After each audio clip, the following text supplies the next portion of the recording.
रस्म हो गई और क्या कहते हैं अंगूठी भी पहना दी गई है, मोंगड़ी हो गई है, तो अब वक्त हुआ चाहता है कि हम आपको एक ऐसी लड़ाई दिखाएं, एक ऐसी लड़ाई, ताज़ा तरीन लड़ाई जिसे देखकर आपको जो है ना एक वहशत, एक टेंशन हो जाएगी। थोड़ा सा टेंशन भी देना चाहिए। हर वक्त मैं आपको बहुत खुशियाँ देती हूँ, बहुत इंटरटेनमेंट आप शो आप देख रहे होते हैं, हर वक्त हल्ला गुल्ला होता है, फन होता है, मजाक होता है, मस्ती होता है। क्या लड़ाई नहीं होती क्या? क्या समझते हैं हमारे सेट पे लड़ाई नहीं होती क्या? अब देखिएगा हर जगह ये बात फैलेगी, फिजा के सेट पे लड़ाई होती है, झगड़ा होता है, मगर इंसानों का नहीं, जानवरों का। जानवरों में भी किसकी बात कर रही हूँ पता है? मुर्गों की।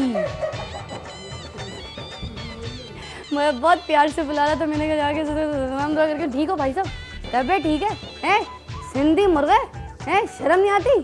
लड़की को मुझे ऐसे देख के आवाज़ें निकाल लेते, अब मैं पास आई तो शर्म से कैसे मुंह उधर कर दिया, देख भी नहीं रहा है तो मुझे प्यार करो, मुझे चोरी तो नहीं मारता, मारेगा हैं?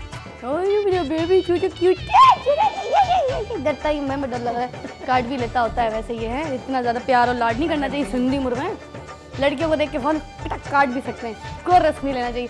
वक्त हुआ चाहता है कि ज़रा सिंधी मुर्गों की लड़ाई अभी तरीके से हो और फिर देखते हैं कि भाई साहब आपका मुर्गा जीतता है या फिर आपका मुर्गा जीतता है। ठीक है, आइए जी, लड़ाई है जी। और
और ये है जैकी चैन हैं। बहुत हो गया जी भाई, थैंक यू हो गया।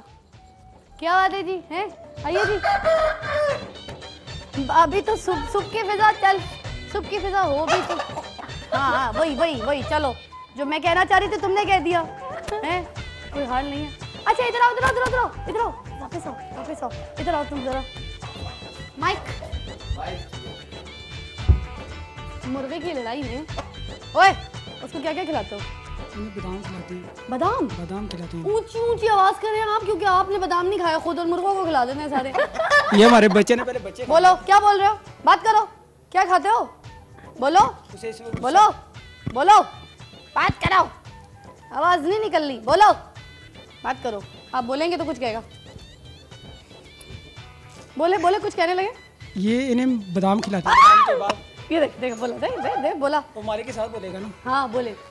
सुबह इन्हें बादाम खिलाते हैं, तो आधा घंटा ठहर के इन्हें एप्पल का मुरब्बा खिलाते हैं, वो भी साफ करके। एप्पल का मुरब्बा? जी, वो ठंडा होता है ना। हाँ। ये लड़ते हैं, इन्हें जरा थोड़ी सी ठंडक भी मिलनी चाहिए ना। अच्छा। बाद में थोड़ी देर ठहर के इन्हें मेवे वगैरह खिलाते हैं। अच्छा। ताकि ये लड़ाई के लिए जब भी मैदान में जाएं तो दूसरे मुर्गे को खत्म कर। तो एकदम से इसको गुस्सा कैसे आता है? ट्रेनिंग क्या देते हैं इसको? अक्का बुआ वाली ट्रेनिंग दी हुई है? क्या दी हुई है? हाथम ताई बनाया हुआ है क्या? मतलब क्या चक्कर है? इनकी खुराक भी कुछ इस तरह की होती है कि सामने वाले को देखते ही ना इन्हें गुस्सा आ जाता है। और ये लड़ाई कब तक चलती है? जीत हार का फैसला कैसे होता है? दूसरा वाला जो है उसकी खाल उतर के जो है वो उड़, जैसे यहाँ पे उड़ रही थी खाल बन के, तो दूसरे वाले का क्या हाल होता है? जैसे कि आपने देखा था ना, जब मुर्गों की लड़ाई हो रही थी, एक मुर्गा उसके नीचे की तरफ जा रहा था। हाँ। अगर वो नीचे की तरफ चला गया तो वो उसे देखते हैं एक मिनट के, अगर इसी तरह से रहेगा तो वो लड़ाई हार जाएगा। अगर नहीं, लड़ते लड़ते वो रिंग से बाहर चला जाए। कोई मुर्गा इस तरह नहीं, इस तरह से मरते नहीं, बेहोश हो जाते हैं जब लड़ाई कम से कम 1 घंटे की होती है। तो आप लोग को तकलीफ नहीं होती जब ये लोग ज़ख्मी हो जाते हैं अपने एक शौक़ के लिए, अपने खेल के लिए, उनको जब ज़ख्मी कर देते हैं और उनका खून वून निकलता है? खून वगैरह निकलता है, इनके इलाज के लिए सभी कुछ होता है हमारे पास। ठीक है, वो इंसान नहीं है मगर फिर भी दर्द तो होता होगा। हाँ दर्द तो होता है, हमें भी होता है क्योंकि हम इन्हें पालते हैं, इतने शौक से इन्हें पालते हैं। इनकी खुराक ये इतने नस्ली होते हैं। पालते हैं इसलिए बादाम खिलाते हैं कि आपस में लड़ें? ये बादामों का जो है आप असर इधर देख के शौक, हाँ तो आप अपने शौक के लिए मासूम मुर्गों के जो है वो आप बुरा हाल करते हैं। आप भी अमेरिका है? जी मैं भी अमेरिका हूँ। अगर हम आपको बादाम खिलाएं, देखें कितना तड़प रहा है। मैं तुम्हारा दर्द समझ सकती हूँ, ये लोग नहीं समझेंगे, बादाम खिला खिला के हाल करते हैं तुम्हारा। मैं खुद लड़ता हूँ। खुद लड़ते हैं? कराटे मैन हूं। चले जी, आए जी, हो गया। कहाँ है आपके दूसरे भाई साहब? बुलाइए जरा इनको, भेजिए। आइए आइए आइए। नाम फादी है ji, good looking Fadi ji, thank you. अच्छा अब वक्त हुआ चाहता है, इधर आइए। जो अपने बादाम है वो आप यहाँ निकालिए। अभी देखना चाहते हैं हम कि जो मुर्गों के ऊपर इतना जुल्म करते हैं, उनका खून निकालते हैं, उनको इतनी तकलीफें देते हैं, तो ये उस्ताद है, ये कितना लड़ते हैं अभी ये भी देखा जाता है जी। वक्त हुआ चाहता है, म्यूजिक बजाइएगा। यहाँ पे हमारे इंसानी दो मुर्गों की लड़ाई हो रही है। मैं अमेरिका हूँ, मैं लड़ाऊंगी। स्टार्ट।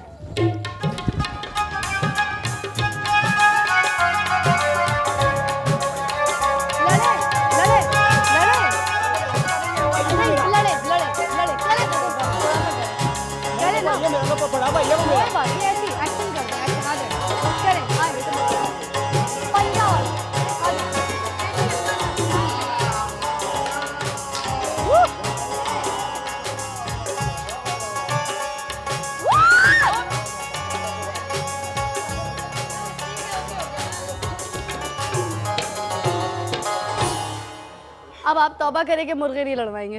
मैं वैसे भी नहीं लड़वाता।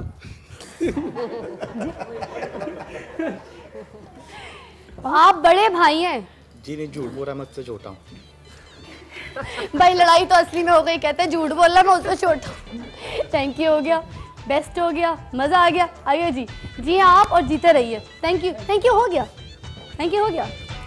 अच्छा जी, आपको पता है सिंध में बहुत ज़्यादा लोग, हिंदू की तादाद जो है वहाँ पे बहुत ज़्यादा पाई जाती है। वहाँ पे बहुत ज़्यादा लोग जो हैं हिंदू भी हैं, वहाँ पे कुछ हिंदू कल्चर भी जो है बहुत ज़्यादा है, क्योंकि सिंधी और हिंदी लिखने में आपस में बड़ी मैच करती है। तो एक सवाल बड़ा मुझे आइडिया आया कि मैं, क्योंकि हमारे लिटरेचर के ऊपर ये पढ़ाते हैं हमारे डॉक्टर साहब, तो इनसे मैं पूछ लूँ कि जो ये हिंदू की जो तादाद है वहाँ पर, तो ये क्या एक तहजीब, क्या वहाँ पे फिर कल्चर वो अपना छोड़ देते हैं या रखते हैं, या फिर हिंदू का कल्चर भी वहाँ मिक्स होता है? मंदिर वगैरह भी बड़े ज़्यादा होते हैं, हैदराबाद में भी बहुत हैं। मैं अर्ज़ करता हूँ कि सिंध की जो तहजीब है ना, जिस तरह पहले बात हो रही थी कि उसमें वहाँ की शायरी और शायरों का बहुत ज़्यादा अमल दखल है। तो आप शाह लतीफ़ भटाई को देख लें या सच्चर सरमस्त को देख लें, तो उनकी शायरी के 3 पहलू हैं।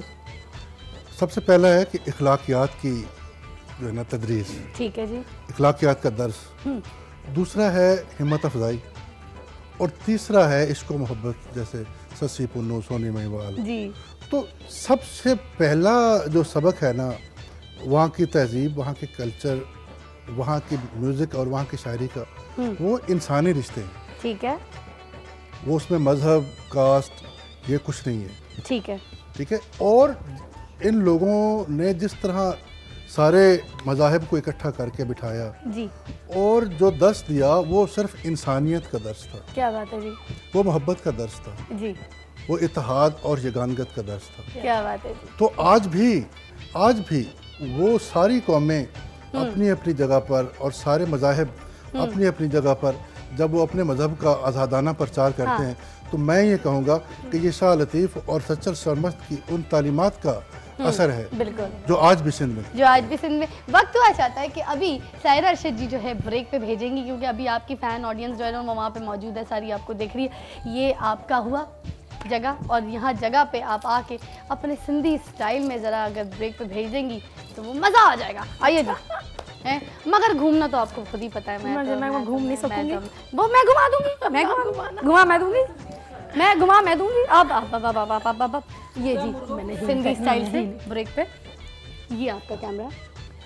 जितने भी सिंध के लोग यहाँ देख रहे हैं चैनल्स पे फ़िज़ा के प्रोग्राम को, मैं चाहूँगी कि वो वहीं बैठ के फ़िज़ा के लिए बहुत सारी क्लैप करें। वो बहुत एफर्ट करती है, और सिंधी तो मुझे आती ही नहीं है, ज़ुबानें सभी प्यार की हैं।